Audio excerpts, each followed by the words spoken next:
Minors who are under 17 years must be accompanied by a parent.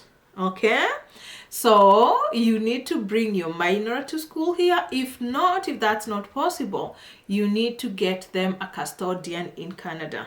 Okay, who is a custodian? A custodian is a Canadian citizen or permanent resident who has been vetted and has been allowed to host international students. Okay, so you need to be applying for a study permit because these kids do need a study permit to study in Canada. You must apply for a study permit for 6 months or longer courses. So of course they're coming here for high school, they need that study permit. Unless they're coming to do short courses which are under 6 months, then in that case they don't necessarily need a study permit. But as long as the course is over 6 months and high school is over 6 months, then they need a study. Guys, I am a regulated Canadian immigration consultant and I'm based here in Calgary, Alberta, Canada. Do you know now we can be found on TikTok as Immigrate to Canada, Facebook, YouTube, Instagram as Milele Immigration Services Canada. Have you subscribed? If you have subscribed, thank you guys. If you haven't subscribed, please do subscribe, like and share, and turn on that notification button so that you don't miss out on my regular videos.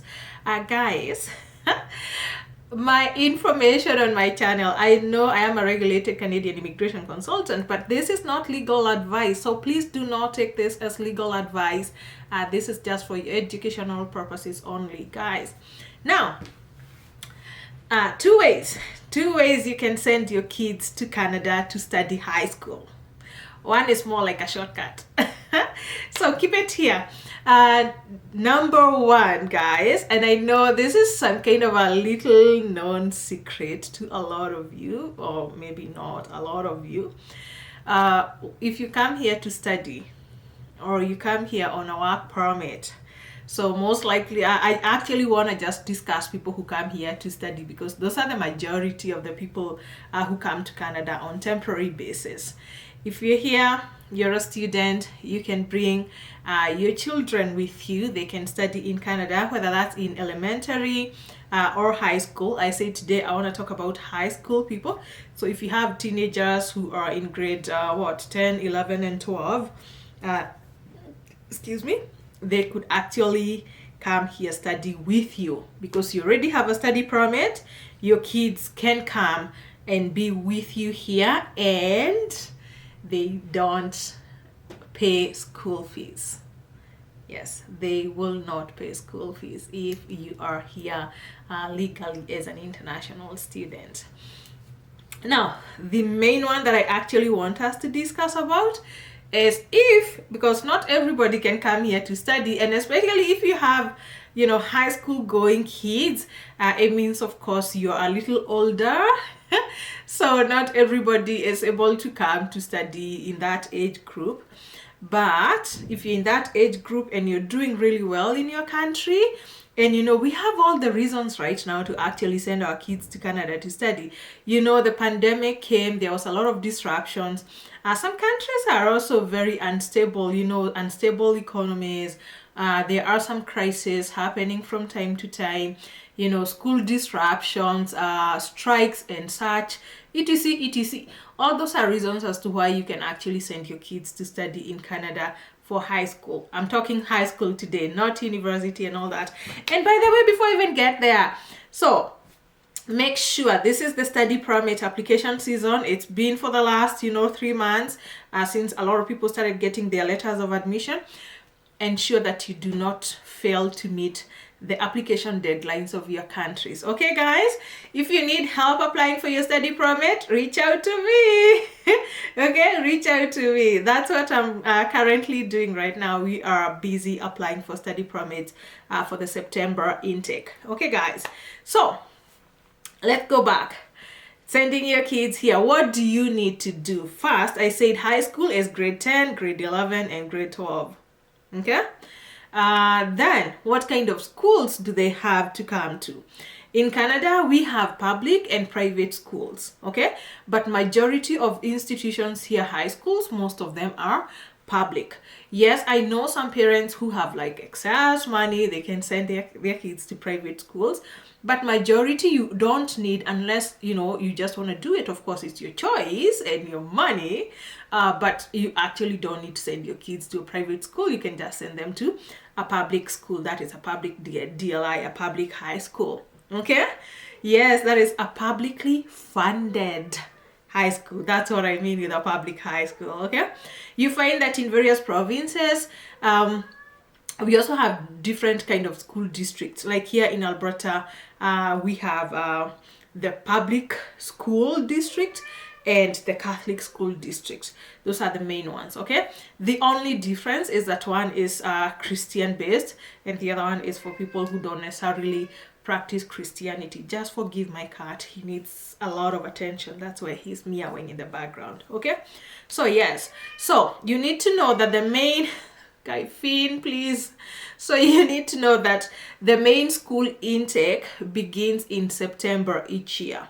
Okay, so if your child is still in school, you could be preparing them now to come for next year September. Okay, depending in your country, maybe you may still get in for this September, but majority of the people right now, they are preparing to bring their kids here for next year September intake. Okay, what's the average school fees? I know that's a question because I think some people think it's damn expensive. Of course, Canadian education is expensive because it's the international rate, but I think it's relatively fair compared to countries like the US and Australia. Okay, so how much money does it cost on average? A lot of high schools charge a year 12,000 Canadian dollars per student. Okay, 12,000 Canadian dollars.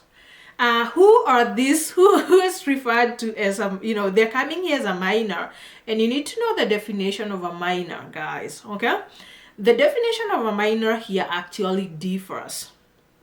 It differs in Alberta, Manitoba, Ontario, PI, Quebec, and Saskatchewan. Minors are under 18, and you find that majority of the kids who are coming for high school, they are in that category. They are under 18.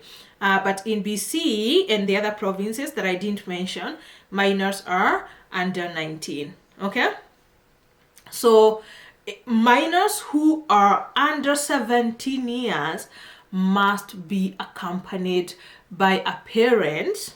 Okay, so you need to bring your minor to school here. If that's not possible, you need to get them a custodian in Canada. Okay, who is a custodian? A custodian is a Canadian citizen or permanent resident who has been vetted and has been allowed to host international students. Okay, so you need to be applying for a study permit because these kids do need a study permit to study in Canada. You must apply for a study permit for 6 months or longer courses. So of course they're coming here for high school, they need that study permit. Unless they're coming to do short courses which are under 6 months, then in that case they don't necessarily need a study permit. But as long as the course is over 6 months and high school is over 6 months, then they need a study permit. And once now you apply to the school, you are going to need a letter of acceptance. So you get a letter of acceptance, you pay the school fees, and you prepare to bring your child in Canada. There's some people who are well-traveled who just want to accompany their kids. Now, this is now the differentiator. When you're bringing your kids, because I know a lot of parents are like, Lois, is there a way I can immigrate with my child? They're coming to school, can I immigrate? We can always talk about immigration, but when you're bringing your child to Canada, you mostly will come here as a visitor, you as a parent. If that's not an option, remember I talked about getting a custodian. You need to get your child into a homestay. Okay, so homestays are those programs whereby now I talked about a custodian, so they need to live in a home with their custodian in an approved home.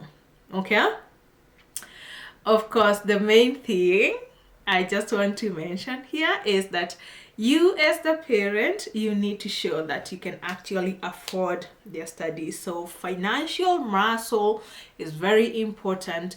Show that you can actually afford to bring your kids here to study high school. And if you're bringing your kids, one thing that I want you to know, if you're coming here on a visitor visa, you as the parent, you're not gonna get like an indefinite visa that allows you to be in Canada like indefinitely. The rules of the visa still apply. Like, you need to be here 6 months at a time. Yes, you can extend.